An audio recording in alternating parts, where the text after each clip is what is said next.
4 kun ichida yuzimdagi boshlanayotgan akne va yopiq komedonlarni yo'qotdim desam ishonasizmi? Ha, to'g'ri eshitdingiz. Bu mani yuzim 4 kun oldingi holatda.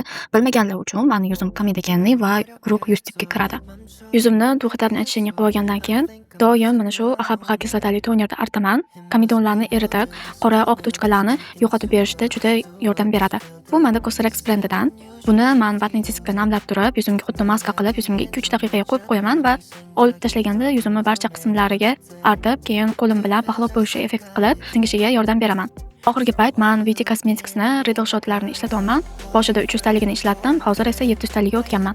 Riddle Shot bizni keyingi etapdagi kosmetikalarimizni 2x ga effektini kuchaytirib beradi. Shuning uchun men hozir imенно niasinamidli kosmetikalar bilan ishlatyapman. Bu yuzimdagi poralarni kichraytirib, yuzimni rangini tiniqlashtirib, tarang qilib va albatta vоспаленияларni davolashda yordam beradi. Niasinamidli menda Anva va Skin Johnson brendidan sigaretkalar. Men ikkalasini ham ishlatdim va yuzim mana shunaqa pomidor bo'lib ketgan bo'lsa ham, yuzimni tinchlantirish uchun ayni muddao bo'lgan Round Lab brendidan Polin o'simligidan kremni surdim. Bu krem aynan yuzdagi muammolarni davolashga qaratilgan krem. O'zingizlar ko'rib turganingizdek, yuzim pomidor bo'lib ketdi, lekin ertasi kundagi holati va 4 kundagi holatini o'zingizlar ko'rishingiz mumkin. Ko'rib turganingizdek, bunday natijaga men 4 kun ichida erishdim. Demak, har bir mana shu kosmetikalar effekti bor va siz kutgan natijaga bemalol erishsangiz bo'ladi. Ushbu kosmetikalar meni onlayn kosmetika magazinim Hambil Cosmetics'da nalitida bor. Hamyonbop narxda bemalol xarid qilsangiz bo'ladi.